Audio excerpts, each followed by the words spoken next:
अस्सलाम वालेकुम। आज मैं कंस्ट्रक्शन के हवाले से एक और वीडियो अपने कॉन्ट्रैक्टर के साथ बनाऊंगा। और जैसा कि आपने अक्सर लोगों की वीडियोस में सुना होगा कि भैया टाउन कराची में कंस्ट्रक्शन का रेवोल्यूशन आ चुका है, कंस्ट्रक्शन का समंदर एक जाल बिछ चुका है। लेकिन जैसे आप लोग इस जाल के साथ साथ ये भी जानते हैं कि प्राइसेस भी पिछले 8 महीनों में पाकिस्तान की तारीख में सबसे ज़्यादा इंक्रीज़ हुई। उन सब इंक्रीज़ होने से अफेक्ट क्या हुआ मार्केट में, क्योंकि अब फिनिशिंग स्टेज पर आ गया है। तो आज हम इस ख़ास टॉपिक पे बात करेंगे।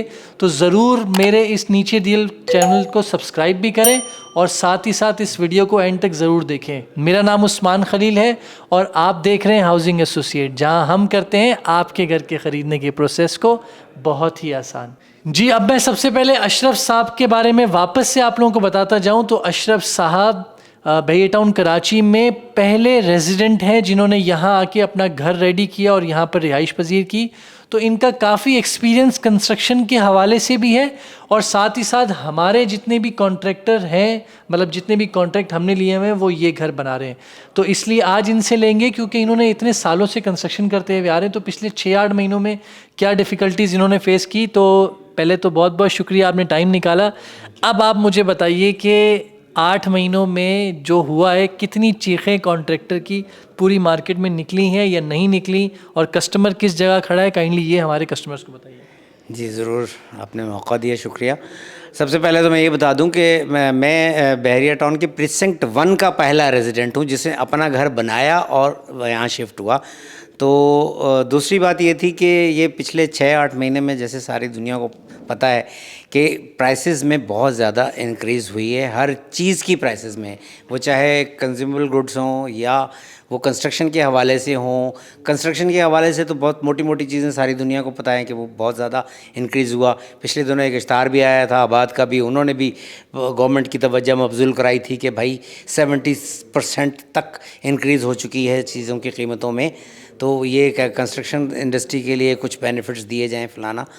तो और उसके अलावा एक तो ये था कि प्राइसेस बढ़ी, कीमतें बढ़ी चीज़ों की, और दूसरा ये हुआ कि लेबर रेट्स भी हर फील्ड के इंक्रीज़ हो गए। मतलब आम लेबर है उसके भी रेट बढ़ गए, मेसन था उसके रेट बढ़ गए, जो सब कॉन्ट्रैक्टर होते हैं, जिसने शटरिंग करनी है, जिसने आपका सरिया काटना है, जिसने आपका भराई करनी है, उन सबके रेट भी बढ़ गए।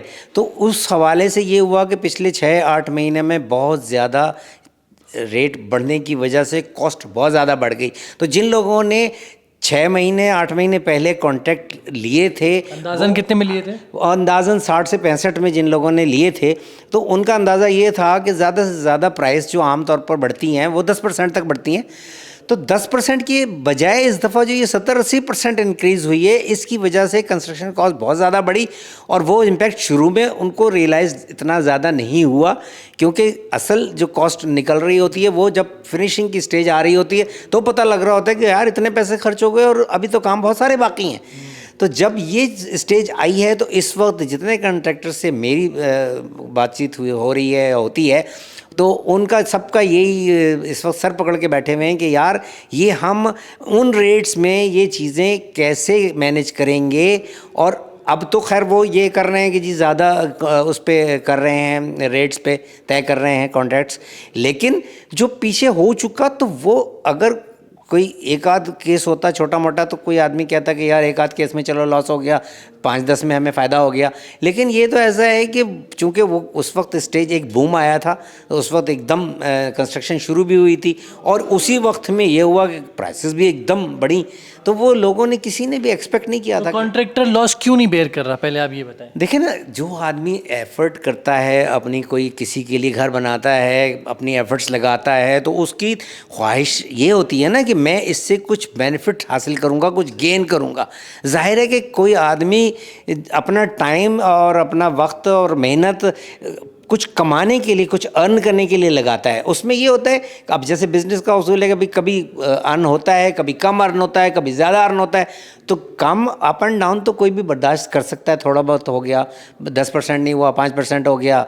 लेकिन ये कोई नहीं कर सकता कि आपको जो घर बना के दे आपका और वो पैसे अपनी जेब से लगा के दे, वो ऐसा नहीं करेगा। जाहिर है कि वो उसकी कोशिश ये होगी कि भाई अगर आप लोग नहीं अफोर्ड कर सकते और नहीं, ये तो या तो आप चीज़ों पे कॉम्प्रोमाइज़ करो। आप बताओ कि क्या कैसे मैनेज होगा, ये क्या चीज़ें लगाएं हम, क्या आपका ये घर इतने में मैनेज हो जाए। इतनी तो खर्चा हो चुका है या हो रहा है, उसके अलावा तो अब जाहिर है कि इस स्टेज पे उन्हें रियलाइज़ करना चाहिए, रियलाइज़ करना पड़ेगा कि यार ये जब चीज़ें, हर चीज़ की कीमतें बढ़ी हैं, हाँ हर चीज़ की लिविंग की कीमतें बढ़ी हैं, तो ये कंस्ट्रक्शन की भी बड़ी है। ये कोई ऐसी बात नहीं है कि कोई मैं अपनी तरफ से कह रहा हूँ या कोई और अपनी तरफ से कह रहा है, ऐसा नहीं है। ये सारी दुनिया को पता है कि ये चीज़ें बढ़ी हैं, महंगी हुई हैं, कंस्ट्रक्शन कॉस्ट बढ़ी है, उसके लिए कोई सोल्यूशन निकालना हुआ।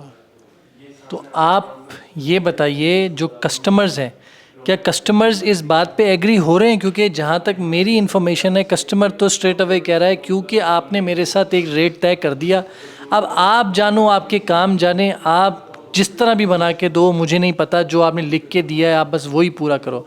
तो क्या कॉन्ट्रैक्टर इस बात के ऊपर अगर एग्री नहीं हो रहा तो क्या होना चाहिए? क्या बैठना चाहिए, नहीं बैठना चाहिए कस्टमर के साथ? नहीं देखें, ये तो अगर कोई ये बात करेंगे ना तो ये तो एक अनरियलिस्टिक बात होगी। यानी आपको पता है कि आप अपना घर भी चला रहे हैं, तो आप जो अपना घर चला रहे हैं तो उसके अखराजात कितने बढ़ गए हैं आपको भी पता है। तो अगर आप ये एक्सपेक्ट करें कि जी मेरे घर का खर्चा तो ठीक है 1.5 गुना हो गया, कोई बात नहीं है, लेकिन मेरे घर का खर्चा वही रहना चाहिए जो मैंने किसी आदमी को बाउंड कर दिया था कि भैया इतने में बना के देना। लेकिन लोगों का कहना ये है कि भाई मैंने तो रेट लॉक कर दिए ना, तो उसमें अब पैसे बढ़ गए तो वो तो कॉन्ट्रैक्टर का लॉस है। नहीं, लेकिन देखें ना, आमतौर पर जितनी भी दुनिया में ये सब चीज़ें होती हैं वो एक मार्जिन रख के होती हैं। आमतौर पर जितनी भी राइज़ होती है वो विद इन 10% या 10 to 15% राइज़ होती हैं कीमतों में, जो इतना मार्जिन कोई भी कॉन्ट्रैक्टर अपने उसमें रख लेता है कॉन्ट्रैक्ट में कि यार चलो मतलब इतनी राइज़ हो जाएगी तो हमारा गुजारा चल जाएगा। लेकिन अगर अनरियलिस्टिक हाइक हो जाए कीमतों में तो उसके लिए तो सबको मिलके कुछ ना कुछ करना पड़ेगा ना, जैसे सारी दुनिया कोशिश कर रही है। अब आप मिसाल ले लें बहरिया टाउन की, बहरिया टाउन ने ही अपने मेंटेनेंस चार्जेस, वाटर चार्जेस, फलाने चार्जेस, मुख्तलिफ फ़ीसें सब बढ़ा दी हैं। वो इसीलिए बढ़ा दी हैं ना कि वो मैनेज नहीं कर पा रहे उतनी चीज़ों में, उतने पैसों में, ये सब चीज़ें उनसे मैनेज नहीं हो रही, तो वो कह रहे हैं कि जी मेंटेनेंस अब इतने में नहीं हम कर सकते हैं, तो आपको पैसे बढ़ाने पड़ेंगे। तो अब कुछ चीज़ें होती हैं रियलिस्टिक, कुछ होती हैं अनरियलिस्टिक, उस पर भी एहतजाज बहुत हो रहा है कि वो बहुत अनरियलिस्टिक हैं। लेकिन अगर जो चीज़ें रियलिस्टिक हैं उनको तो कम से कम अंडरस्टैंड करना चाहिए ना। अभी भी जो वहाँ भी बात हो रही है वो ये हो रही है कि सारे रेजिडेंट ये कह रहे हैं कि जी प्राइस ज़रूर बढ़ाएं लेकिन एक लिमिट में बढ़ाएं ना, ऐसे नहीं बढ़ाएं कि मतलब 200% इंक्रीज़, 300% इंक्रीज। तो इसी तरह कॉन्ट्रैक्ट में भी जो आपकी और कस्टमर की बात आपस में तय है वो सब एक रीज़नेबल डिमांड साथ में बैठ के, लेकिन इसमें ये भी तो एक मसला है ना, आज के दिन तय कर लिया, अब क्योंकि कस्टमर ना ही पैसे दे रहा है अभी इस टाइम और उसकी बारी 3 महीने बाद आएगी, तो 3 महीने बाद फिर प्राइस चेंज हो गई तो कस्टमर क्या फिर प्राइस इंक्रीज़ करेगा? नहीं, अब तो लोग ये कर रहे हैं ना, ज़्यादातर जो अब नए कॉन्ट्रैक्ट हो रहे हैं उसमें ये कर रहे हैं कि वो जो कंस्ट्रक्शन कॉस्ट को लॉक कर रहे हैं अगर, तो साथ में मटेरियल कॉस्ट को भी लॉक कर रहे हैं। वो ये कह रहे हैं कि जनाब ये इस वक्त जो आपसे हम कॉन्ट्रैक्ट कर रहे हैं, अगर फ़र्ज़ करें कि 80 लाख में कॉन्ट्रैक्ट कर रहा है तो साथ में वो ये बता रहा है कि इस वक्त सरिये का रेट 1,95,000 पर टन है, इस वक्त सीमेंट की बोरी 760 रुपये की है, इस वक्त फ़लानी चीज़ इतने की है, अगर इसके अंदर 5 से 10% तक इंक्रीज़ होगी तो वो हम बियर कर सकेंगे इस 80 लाख में, लेकिन अगर इससे ज़्यादा होंगी तो वो हम बियर नहीं करेंगे, वो आपको बियर करना पड़ेगा। अब वो ये कॉन्ट्रैक्ट में कर रहे हैं क्योंकि उन्होंने देख लिया है कि पिछले दिनों जो अनरियलिस्टिक हाइक आई थी उसका अब कोई भरोसा नहीं है कि आइंदा क्या होगा। जो मुल्क के हालात हैं और जो इकोनॉमी के हमारे हालात हैं उस हिसाब से कुछ नहीं कहा जा सकता कि महंगाई की लहर किस वक्त फिर एकदम उरूज पे आ जाएगी। जैसे कोई एक मिनी बजट आता है तो फ़ौरन ये शुरू हो जाता है कि जी अब एक महंगाई की नई लहर आ जाएगी, तो ये कभी भी आ सकती है। तो लिहाजा अब लोग रियलाइज़ कर रहे हैं और अब कॉन्ट्रैक्ट इस तरह से कर रहे हैं कि चीज़ों को लॉक कर रहे हैं, अगर रेट लॉक कर रहे हैं तो साथ में चीज़ों की कीमतों को भी लॉक कर रहे हैं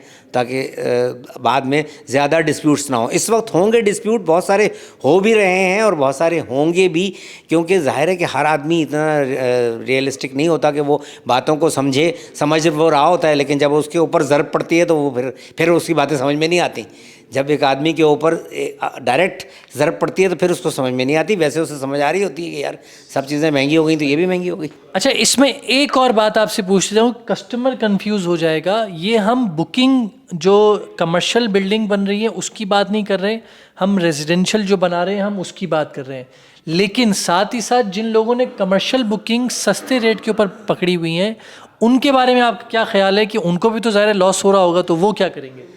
क्या वो भी प्राइस बढ़ाएंगे? नहीं, देखें, जो ये कमर्शियल बिल्डिंग्स होती हैं, एक तो उसमें ये होता है कि कॉस्ट ऑफ लैंड और कॉस्ट ऑफ कंस्ट्रक्शन दोनों चीज़ें शामिल होती हैं उस हिसाब से। तो उसके अंदर उन्हें पहले ही मार्जिन होता है कि कॉस्ट ऑफ लैंड किसी को भी नहीं पता कि ये प्लॉट असल में किस बिल्डर ने किस रेट पे ख़रीदा था। तो वो अपने तौर पर एक वैल्यू उसमें लगा के और वो चीज़ें कैलकुलेट कर रहे होते हैं। एक तो ये मरहला है। दूसरा ये है कि अगर जिन लोगों ने कम में बुकिंग की है उनके पास फिर भी एक मार्जिन होता है कि बहुत सारी चीज़ें उन्होंने रिज़र्व रखी हुई होती हैं। बहुत सारे, मतलब फ़र्ज़ करें ग्राउंड फ्लोर उन्होंने रिज़र्व किए होते हैं जो वो उस वक्त नहीं बेच रहे होते और बाद में मार्केट के हिसाब से बेचते हैं। तो फ़र्ज़ करें एक दुकान अगर इस वक्त जो बुकिंग के वक्त वो 1 करोड़ की हो सकती थी, तो जिस वक्त वो अगर उसको रियली सेल करेंगे तो हो सकता है वो उसको 2-2.5 करोड़ में सेल कर दें। तो उस तरह से उनके जो नुकसानात अगर कुछ होते हैं या उनके प्रॉफिट में लॉस ही होगा। हाँ, तो वो थोड़ा सा ये होगा कि प्रॉफिट मार्जिन कम हो जाएगा ना, कि यार वो हमने सोचा था कि इतने करोड़ रुपए बचत हो जाएगी तो इतने करोड़ बचत नहीं हुई, इतने करोड़ बचत हो गई। लेकिन रेजिडेंशियल बिल्डिंग और ख़ास तौर पर जैसे हम जिस यूनिट की बात कर रहे हैं 125 गज़ का या 250 गज़ के छोटे छोटे यूनिट जो होते हैं, इसमें बिल्डर का इतना कोई मार्जिन ही नहीं होता, इतना बड़ा कोई मार्जिन नहीं होता कि वो कोई उसमें अंदर कोई 20-25 लाख रुपए कमा रहा है तो वो जनाब सोचेगा कि यार कोई बात नहीं, मुझे 15 लाख नहीं हुए और 10 लाख बच गए, वो तो बच ही गए ना। ऐसा नहीं है। ये तो वैसे ही 5 से 10 लाख रुपए का ही मार्जिन रखा जा सकता है इतने यूनिट में, इससे ज़्यादा रखा ही नहीं जा सकता। तो वो अगर प्राइस अगर 25 बढ़ जाएगी तो फिर वो तो बेयर नहीं कर सकता। सही। तो मैं अपने कस्टमर्स को अपने प्लेटफॉर्म से, या जितने भी लोग जो अभी इस टाइम इस डिस्प्यूट में मौजूद हैं, और कस्टमर्स उनकी बात की जा रही है जो रेजिडेंशियल अपने लिए अपना घर बना रहे हैं, जो लोग इन्वेस्टमेंट के पर्सपेक्टिव से कि ले के घर बेचेंगे, उनके लिए तो यही है कि वो एनीवेज प्रॉफिट में है। उनकी प्राइस ऑफ जो लैंड की कॉस्ट है वो इंक्रीज़ है, कंस्ट्रक्शन कॉस्ट इंक्रीज़ है। आज रेडी विला बहुत ज़्यादा एक्सपेंसिव रेट में बिक रहा है। तो इसलिए जो लोग अपने लिए घर बना रहे हैं उनके लिए ख़ास तौर पे हाउसिंग के प्लेटफॉर्म से एक ही अच्छी एडवाइस है कि आप लोग अपने कॉन्ट्रैक्टर के साथ बैठ के इस प्रॉब्लम को जल्द से जल्द रिजॉल्व कर लें। क्योंकि अगर आप इस बात पे रहेंगे कि कस्टमर नहीं लॉस बेयर करेगा और कॉन्ट्रैक्टर ही लॉस बेयर करे, तो मैं आपको गारंटी के साथ बताता हूँ वो चीज़ लगाएगा कि शायद अगर कोई चोरी की भी मिल रही होगी ना, वो उठा के आपके घर में लगाएगा, तो आपकी घर की स्टार्टिंग कैसी होगी ये आप सोच सकते हैं। तो मैं उम्मीद करता हूँ आप लोगों को ये वीडियो पसंद आई होगी। आप लोग नीचे दिए हुए चैनल को ज़रूर सब्सक्राइब करें और अपना ख्याल रखिएगा। बहुत बहुत खुदा हाफिज़।